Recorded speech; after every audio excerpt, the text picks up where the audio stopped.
يا أيها الذين آمنوا صلوا عليه وسلموا تسليما اللهم صل على سيدنا شفيعنا حبيبنا ومولانا محمد وسلم صلوا عليه صلاة وسلاما عليك يا سيدي يا رسول الله صلی اللہ تعالی علیہ وسلم. حضرات، آج میری تقریر کا عنوان تبلیغ اسلام میں مدارس اسلامیہ کا کردار ہے. حضرات، اسلام اور تعلیمات اسلام کی اشاعت اور اس کے فروغ میں عہد رسالت مآب صلی اللہ علیہ وسلم سے لے کر اب تک ہر دور میں مدارس نے نمایاں کردار ادا کیا ہے. دینی درسگاہوں کا علوم و فنون کی اشاعت کے ساتھ صالح فکر و خیال اور پاکیزہ اخلاق و عمل کی ترویج میں جو اہم کردار ہے اسے ہرگز فراموش نہیں کیا جا سکتا. ارباب علم و دانش سے مخفی نہیں ہے کہ مدارس کی روشن تاریخ اس صفحہ سے جڑی ہوئی ہے جن کے بانی خود معلم کائنات تھے، جہاں کھجور کے چھپر تلے ٹاٹ پر بیٹھ کر علم حاصل کرنے والے اصحاب صفحہ کے نام سے جانے جاتے ہیں، اور دنیا کے تمام مدارس اسی سرچشمہ درسگاہ نبوی سے مستفید و مستنیر ہیں اور انہی کی تعلیمات کو عام کرتے ہیں. حضرات، مدارس میں قال اللہ اور قال رسول کے پنگھٹ سے تشنگان علوم و فنون کو سیراب کیا جاتا ہے. مدارس میں اسلامی عقائد و تعلیمات، امن پسندی اور انسانی احترام کو فروغ دیا جاتا ہے. مدارس اسلامیہ مساجد کی آبرو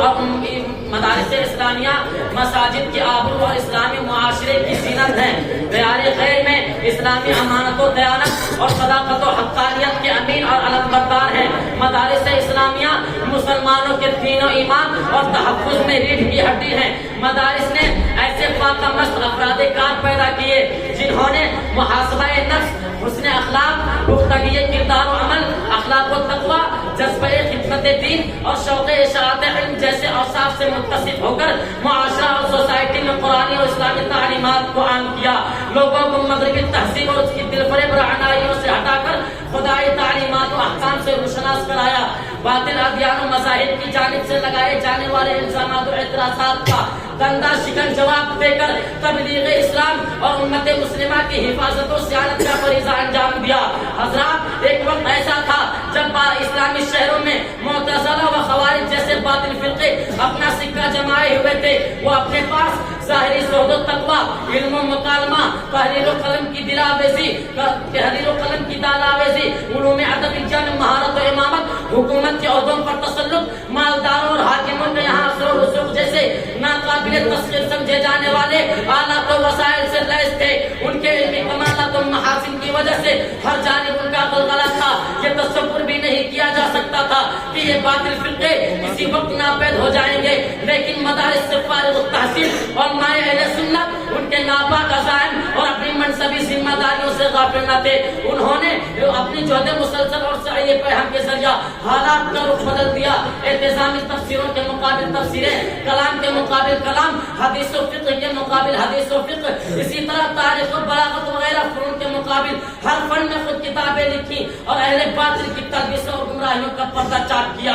ارباب حکومت اور اہل مناصب تک بھی آواز حق پہنچایا اور نور حقیقت کو اس قدر عام کیا کہ ظلمتوں نے خود دم توڑ دیا.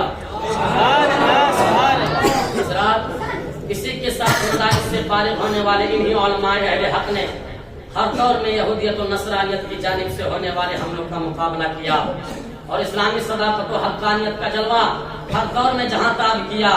اسی کا نتیجہ ہے کہ آج بھی کوئی فتنہ سر اٹھاتا ہے تو اہل نظر کو قدیم علماء کی تحریروں سے اس کا جواب کسی نہ کسی شکل میں دستیاب ہو جاتا ہے. اس لیے کہ یہ واقعی مدارس اسلامیہ کے ہی احسانات ہیں.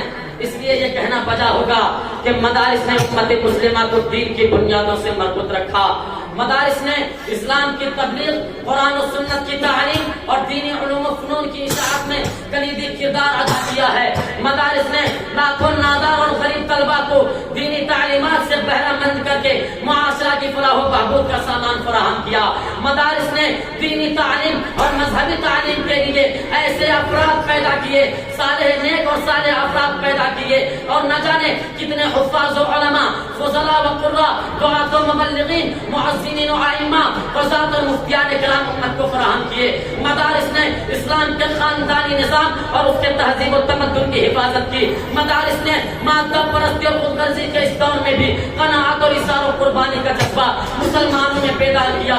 اگر ہم عالم اسلام کے مدارس کا جائزہ لیں تو ہمیں معلوم ہوگا کہ اسلام کی تبلیغ و اشاعت میں مدارس اسلامیہ کے اپنے اپنے خدمات اپنے اپنے علاقوں میں ناقابل فراموش ہیں. اور یہ مدارس کے وہ احسانات ہیں جن پر پوری امت کو ممنون و مشکور ہونا چاہیے کہ آج اگر اسلامی تشخصات باقی ہیں، دلوں میں محبت الہی اور عشق رسول کا چراغ روشن ہے، اسلامی تعلیمات اقتدار کے جلوے ہیں، تو یہ مدارس ہی کا صدقہ ہے اور اس سے فارغ التحصیل اور مائع اہل حق کی دین ہے. ورنہ جن علاقوں سے مدرسوں کو ختم کر دیا گیا، درسگاہیں مٹا دی گئی، آج وہاں اسلام کا کوئی نام لیوا موجود نہیں ہے. جب تک مدارس اسلامیہ رہیں گے، اسلام اور اسلامی تعلیمات اقتدار کے جلوے رہیں گے.